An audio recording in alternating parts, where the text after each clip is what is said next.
મિત્રો, આપણે ભારતના ભૂપૃષ્ઠનો વિસ્તૃત અભ્યાસ કરી લીધો. હવે આપણે ભારતના ભૂગોળમાં ભારતના નદી તંત્રનો અભ્યાસ કરવાનો છે, એટલે કે ભારતના અપવાહ તંત્રનો અભ્યાસ કરવાનો છે.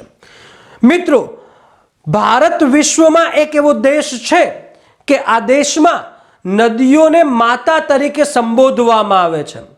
ભારત દેશની સંસ્કૃતિમાં પણ નદીઓ આગવું અને મોખરાનું સ્થાન ધરાવે છે. એ પિતૃશ્રાદ્ધ હોય કે માતૃશ્રાદ્ધ હોય. તો મિત્રો, આપણે એવા દેશની નદીઓનો અભ્યાસ કરવાનો છે કે જ્યાં એ નદીઓને આગવું અને મહત્વનું સ્થાન આપવામાં આવેલું છે. તો મિત્રો, હું તમને નદીઓ ભણાવું એ પહેલા મારી ફરજ છે અને આપની જરૂરિયાત છે કે આપને હું નદી તંત્રની સમજૂતી આપી દઉં.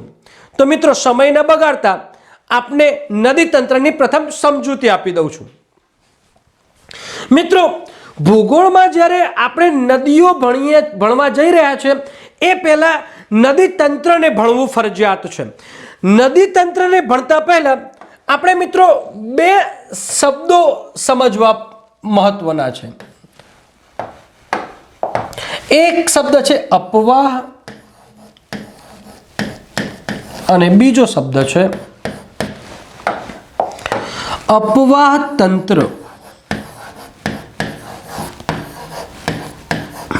મિત્રો, આ શબ્દ અહીંયા આવી જ જાય છે, એટલે કે આ શબ્દમાંથી જ આ શબ્દ સમજાય એવું સાબિત થઈ જાય છે. તો અપવાહ એટલે એક નિશ્ચિત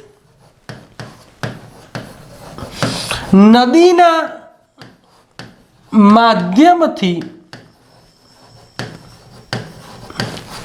થતો જળ પ્રવાહ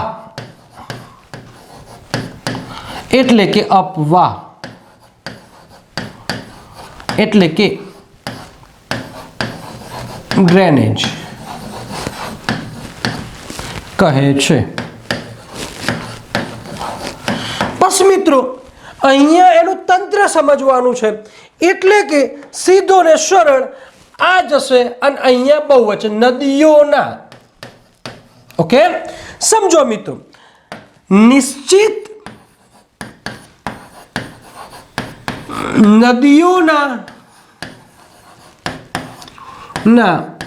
માધ્યમથી થતો જળ પ્રવાહ એટલે અપવાહ તંત્ર. મિત્રો, આ લખવાનું નથી, ખાલી સમજવાનું છે, બરાબર ને? મિત્રો, આપણે એક સિંધુ નદીને ભણીએ છીએ તો એને અપવાહ ભણીએ છીએ, પણ સિંધુ નદીની શાખા નદીઓને ભણીએ છીએ તો સિંધુ નદીના તંત્રને ભણીએ છીએ, સિંધુ નદીના અપવાહ તંત્રને ભણીએ છીએ. જ્યારે ભારતની સમગ્ર નદીઓને ભણીએ છીએ તો ભારતના અપવાહ તંત્રને ભણીએ છીએ એવું સાબિત થાય છે. મિત્રો, તો મિત્રો, આ નદીનું અપવાહ અને અપવાહ તંત્ર વિશે આપણે સમજી લીધું. મિત્રો, નદીની મહત્તા સમજાવી હોય તો મારે એક જ વાક્યમાં કહેવું પડે કે વિશ્વની પ્રાચીનતમ 4 સંસ્કૃતિનો વિકાસ નદી કિનારે થયો છે. એટલે માનવ સભ્યતાનો વિકાસ એ નદીના કિનારે થયો છે. બસ મિત્રો, કાફી છે. માનવ સભ્યતા જો વિકસી હોય તો નદીના કિનારે વિકસી છે. મિત્રો, તો એ 4 સભ્યતા કઈ છે ને 4 નદીઓ કઈ છે એ નોંધી લઈએ. મિત્રો, આશા રાખું છું કે આપ મારા દરેક લેક્ચરને પોતાની નોટ અને પેન સાથે લઈને બેસતા છો. મિત્રો, યાદ રાખજો કે માત્ર ને માત્ર વિડીયો જોઈ લેવાથી કામ નહીં બની જાય મિત્રો. અને એ જો કામ બની જાય એવો ભ્રમ હોય તો મિત્રો એ પરીક્ષા આપ્યા પછી તમારો ભ્રમ ચકનાચૂર થઈ જશે. મિત્રો યોગ્ય દિશામાં અને યોગ્ય રીતે મહેનત જ આપને સફળતા અપાવે છે. એટલે મિત્રો આશા રાખું છું આપ મારી સાથે અગત્યના મુદ્દા આપની નોટમાં નોંધશો. ઓકે, તો મિત્રો પહેલા 4 નદીઓને સમજી લઈએ.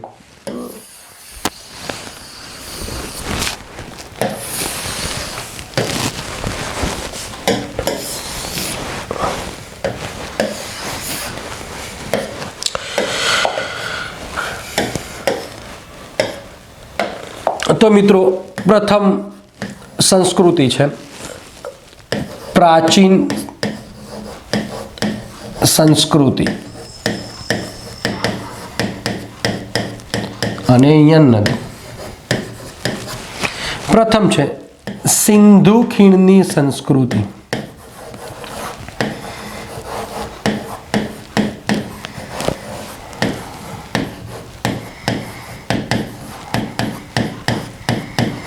નદી છે સિંધુ નદી. સિંધુ નદી. હવે મિત્રો બીજી સંસ્કૃતિ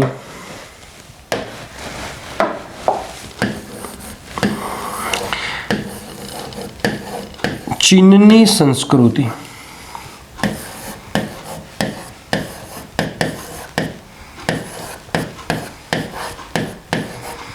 અને એ છે હવાંગહુ નદી.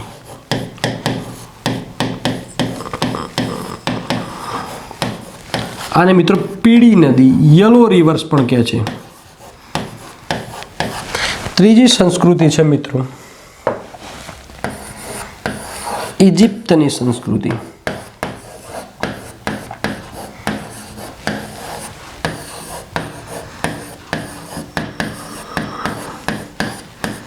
અને એ છે નાઇલ નદી. અને મિત્રો પછી છે ચોથી મેસોપોટામિયાની સંસ્કૃતિ. મેસોપોટામિયા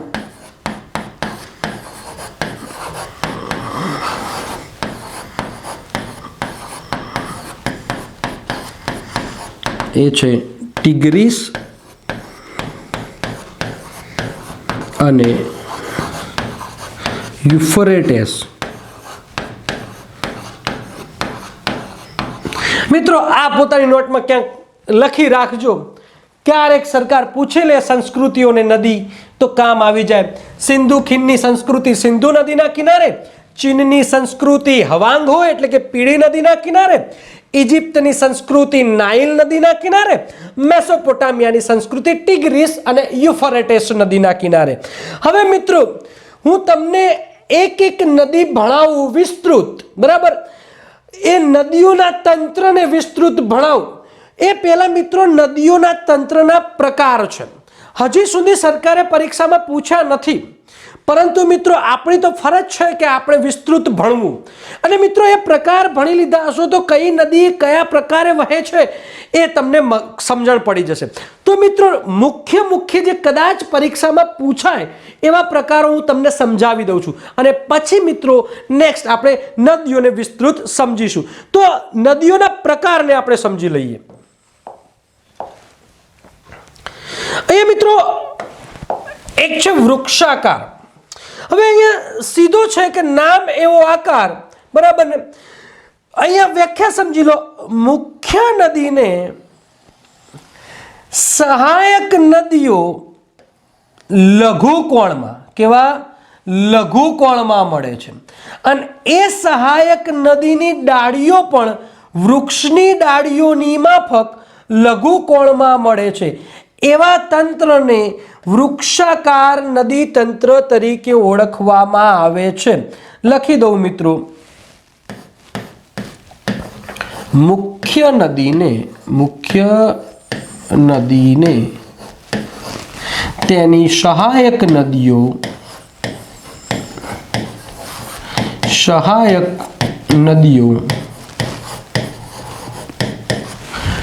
લઘુકોણમાં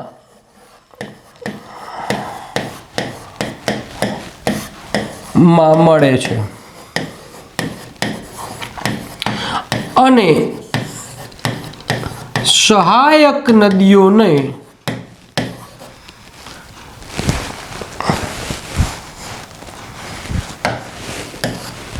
સહાયક નદીઓની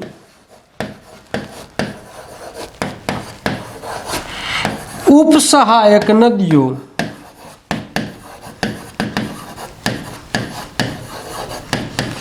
પણ એક વૃક્ષની ડાળીની માફક મળે છે અને સમગ્ર નદી તંત્ર વૃક્ષ જેવો આકાર ધારણ કરે છે ધેટ્સ ઓલ મિત્રો આમાં શું યાદ રાખવાનું છે આ નદી તંત્ર મોટા ભાગે ત્યાં જ વિકાસ પામે કે જ્યાં ગ્રેનાઇટના પથ્થરોનો હોય ગ્રેનાઇટના પથ્થરો હોય મિત્રો ભારતમાં કઈ કઈ નદીઓ છે તો ગંગા મહત્વની લખું છું યમુના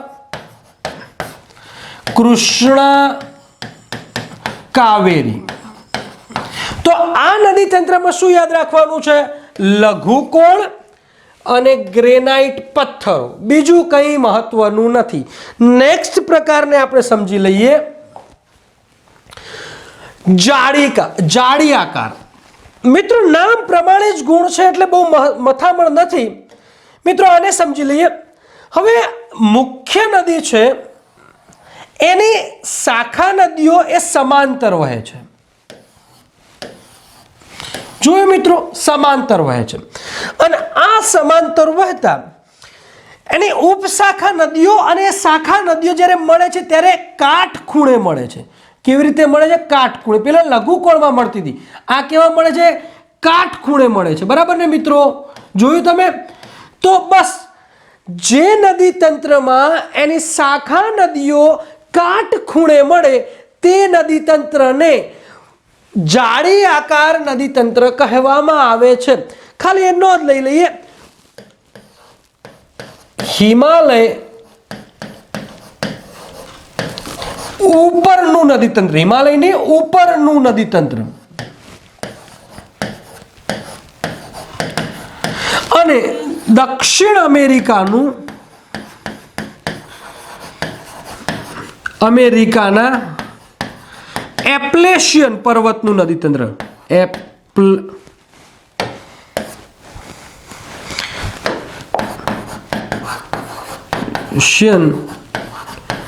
પર્વતનું નદી તંત્ર સમજી લીધું મિત્રો અહીંયા શું યાદ રાખવાનું કાટખૂણે મળે છે નદીઓ પૂછાય તો હિમાલયની ઉપર જે નદીઓ છે એ અને દક્ષિણ અમેરિકાના એપ્લેશિયન પર્વતનું નદી તંત્ર આગળનું નદી તંત્ર સમજી લઈએ પૈડાકાર નદી તંત્ર મિત્રો આ પૈડાકાર નદી તંત્રને કેન્દ્રોત્યાગી નદી તંત્ર પણ કહેવામાં આવે છે સમજી લીધું મિત્રો કયું નદી તંત્ર કેન્દ્રોત્યાગી બીજું એક નામ છે ત્રિજ્યાકાર નદી તંત્ર તો પૈડાકાર કેન્દ્રોત્યાગી અને ત્રિજ્યાકાર ઓકે મિત્રો જ્યારે તમે સૌરાષ્ટ્રનું નદી તંત્ર ભણશો ગુજરાતના સૌરાષ્ટ્રનું ત્યારે એ નદીઓને તમે જ્યારે ભણશો ને જો તમે મેપમાં દોરો ને તો એ નદીઓ આવરી થાય શેત્રુંજી જઈ ભાદર જઈ આ રીતે જ નદીઓ તમારે દોરાશે એક જગ્યા મુખ્ય હોય ને એ જગ્યા કેન્દ્ર હોય ને કેન્દ્રનો ત્યાગ કરે પૈડા જેવો આકાર બનાવે એ નદી તંત્રને પૈડાકાર નદી તંત્ર કેન્દ્રોત્યાગી નદી તંત્ર તરીકે ઓળખવામાં આવે છે ભારતમાં જોવા જઈએ તો માની લઈએ કે આ અમરકંટક છે તો મિત્રો અમરકંટકમાંથી ત્રણ નદીઓ નીકળે છે 1 2 અને 3 એક છે સોણ નદી મહાનદી અને નર્મદા નદી ઓકે, તો આ નદી તંત્રને પૈડાકાર નદી તંત્ર કે કેન્દ્રોત્યાગી નદી તંત્ર તરીકે ઓળખવામાં આવે છે. આગળના નદી તંત્રને સમજી લઈએ. આયતાકાર. મિત્રો, આ નદી તંત્ર સેમ ટુ સેમ વૃક્ષાકાર નદી તંત્ર જેવું જ છે, પરંતુ વૃક્ષાકાર નદી તંત્રમાં શું હતું કે એક નદી બીજી નદીને મેદાની ભાગમાં મળી જતી હતી, પણ અહીંયા શું છે, આ વિરુદ્ધ દિશામાં મળે છે. સમજો, આ પર્વતોની તિરાડોમાંથી મળે છે. ક્યાંથી મળે છે? પર્વતોની તિરાડોમાંથી મળે છે. એટલે કે તિરાડમાંથી જઈ વિરુદ્ધ દિશા, એટલે કે ના જવાનો માર્ગ હોય એટલે તિરાડમાંથી જઈ એ આયાત કરેલે છે, પાણી આવે છે અને એને આયાતાર કહે છે. મિત્રો, આ નદી તંત્રમાં ખાસ યાદ રાખજો, સેમ ટુ સેમ વૃક્ષાકાર નદી તંત્ર જેવું જ છે, પરંતુ પેલી નદીઓ મેદાનમાં એના યોગ્ય ઢાળ પ્રવાહમાં જ મળતી હતી, પરંતુ આમાં ઢાળ પ્રવાહની વિરુદ્ધ, સમજો, ઢાળ પ્રવાહની વિરુદ્ધ પર્વતોની તિરાડમાં થઈને બીજી નદીને પાણી એટલે કે જળ પ્રવાહ મળે છે. એ નદી તંત્રને આયાતાકાર નદી તંત્ર કહેવામાં આવે છે. સમજી લીધું મિત્રો? બહુ જાજુ નથી, બરાબર? ખાલી થોડું કે પેલું યોગ્ય તેના ઢાળથી જ મળી જતું, અહીંયા વિરુદ્ધ દિશામાં, અને કઈ જગ્યાએ મિત્રો પર્વતોની તિરાડોમાંથી ગમે તે આવતું હોય એને આયાત થતું હોય એવું લાગે, બરાબર ને? ઓકે, એને આયાતાકાર નદી તંત્ર કહેવામાં આવે છે. આગળ ભણીએ. વલયાકાર. મિત્રો, વલયાકાર નદી તંત્ર એને કહેવામાં આવે છે કે એક પર્વત હોય, એ પર્વતની ત્રણેય બાજુ એટલે કે ચારે બાજુ જે નદી તંત્રનો વલય જેવો આકાર થાય એને વલયાકાર નદી તંત્ર તરીકે ઓળખવામાં આવે છે. પર્વતની ચારે તરફ નદી તંત્રનો યોગ્ય વિકાસ થાય અને એક વલય જેવો આકાર રચે એને વલયાકાર નદી તંત્ર કહે છે. ભારતમાં એકે એવું નદી તંત્ર નથી, એટલે બહુ મગજમારી કરવા જેવી નથી. હવે મિત્રો, આપણે નેક્સ્ટ મુદ્દા તરફ જઈએ છીએ. એ મુદ્દો છે કે હવે નદીઓની ત્રણ અવસ્થા હોય. મિત્રો, હું તમને વધુ તો આત્મશ્લાઘા તો નહીં, પરંતુ હું તમને કહું છું કે આપણે વિસ્તૃત અભ્યાસ કરવાનો છે. મિત્રો, મુદ્દાને છંછેડ્યો છે તો છંછેડ્યો છે, બરાબર ને? એને કહેવાય કે દિલથી ભણવાનો છે તો ભણવાનો છે. અહીંયા તો હાથીના પગની વાત ચાલે છે મિત્રો. બિલાડા બકરા જેવા તો વચ્ચે ક્યારે ચગદાઈ જશે મિત્રો. હંમેશા, હજી તમને કહું છું, હંમેશા મિત્રો એ તારાની જ મહેનત કરો. અરે મિત્રો, ભૂલથી એ ચંદ્ર ઉપર પડી જાઓ તો ચંદ્ર કંઈ ખોટો નથી મિત્રો, બરાબર ને? એટલે હંમેશા મહેનત તો તારાની જ કરવાની છે. અરે વચ્ચે કોન્સ્ટેબલ ક્લાર્ક જેવી પરીક્ષા તો બિંદાસ નીકળી જવાશે. ચંદ્ર ઉપર પડશે તો ચંદ્ર જરાય ખોટો નથી, પરંતુ આપણું નિશાન તો હંમેશા તારાનું જ હોવું જોઈએ. ઓકે, તો મિત્રો ત્રણ અવસ્થા છે. જ્યારે પર્વતીય પ્રદેશમાંથી નીકળે છે અને મેદાની અવસ્થામાં આવે છે ત્યારે એની યુવાન અવસ્થા હોય છે. યુવા અવસ્થા. કઈ? યુવા. હવે મિત્રો, જ્યારે મેદાની અવસ્થામાં વહે છે ત્યારે એને પ્રૌઢ અવસ્થા કહે છે. પ્રૌઢ અવસ્થા. અને જ્યારે દરિયા સાથે મળે છે એ પહેલા જે ડેલ્ટા રચે છે એને વૃદ્ધાવસ્થા કહે છે. વૃદ્ધાવસ્થા. તો મિત્રો, ઘટમાં ઘોડા થન ગને ને આતમ વિંજે પાંખ, અણદેઠેલ ભૌમ પર યૌવન માણે આંખ. યુવાની એ મિત્રો જબરજસ્ત કહેવાય કે હોય છે. યુવાનમાં કંઈક કરી નાખવું એવો જ મનમાં ઉત્સાહ અને આત્મામાં એવું વિંઝાતું હોય છે. તો મિત્રો આ નદી પણ એવું જ કરે છે. યુવાનીમાં કાંકરા પથ્થરાને બધું લઈને ફેંકી દે છે મિત્રો. એની માર્ગમાં જે આવ્યું એ ગયું, સમજી લો. અને મિત્રો એ યુવાનીમાં નદી પર્વતોમાં ખીણ બનાવી દે છે. અરે પર્વતોને પણ મિત્રો કોતરી નાખે છે, બરાબર ને? ઓકે મિત્રો, હું તો એક જ વસ્તુ કહું, બરાબર ને, કે એક દોરડું જ્યારે કૂવામાંથી પાણી ખેંચે ને વારંવાર, ત્યારે એ પથ્થર પણ ઘસાઈ જાય છે. તો મિત્રો, તમે વારંવાર દિલથી મહેનત કરશો ને ત્યારે પરીક્ષા ઘસાશે ને ઘસાશે જ, બરાબર ને? ઓકે, ચલો મિત્રો, તો યાદ રાખજો, નદીઓ હોય વી આકારની ખીણ બનાવે. કેવી? વી. જ્યારે હિમ નદી હોય ને, હિમ નદી એ યુ આકારની ખીણ બનાવે. આટલું યાદ રાખજો. આ ફિઝિકલ જીઓગ્રાફીનો મુદ્દો છે, બરાબર ને? પણ નદીઓ કેવી ખીણ બનાવે? તો વી આકારની. હિમ નદી કેવી ખીણ બનાવે? યુ આકારની. અહીંયા મિત્રો કોતરો બહુ ઊંડી હોય, ખીણો બહુ ઊંડી હોય. અહીંયા ઊંડાઈ કરવાનો નહીં રહેતો, બરાબર, પ્રોડ થઈ જાય છે. પરંતુ અહીંયા બંને કાંઠાનો વિકાસ થાય છે, બરાબર ને?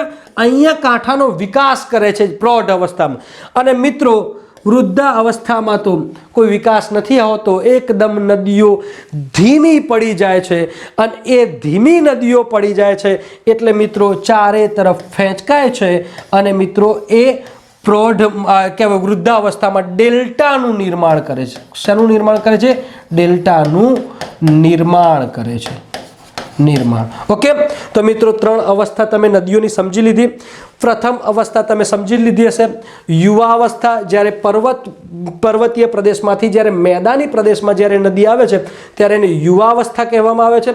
મેદાની અવસ્થામાંથી જ્યારે ડેલ્ટાના અવસ્થામાં પહોંચે છે ત્યારે પ્રૌઢ અવસ્થામાં થાય છે. અને જ્યારે ડેલ્ટા એટલે કે દરિયા કિનારાના નજીકના પ્રદેશમાં જ્યારે ડેલ્ટા રચે છે ત્યારે એને મિત્રો વૃદ્ધા અવસ્થા તરીકે ઓળખવામાં આવે છે. તો મિત્રો હવે આગળ આપણે નદીઓના વર્ગીકરણને સમજી લઈએ. મિત્રો નદી તંત્રના વર્ગીકરણને આપણે સમજવાનું છે. ઓકે, તો સમજી લઈએ છીએ. મિત્રો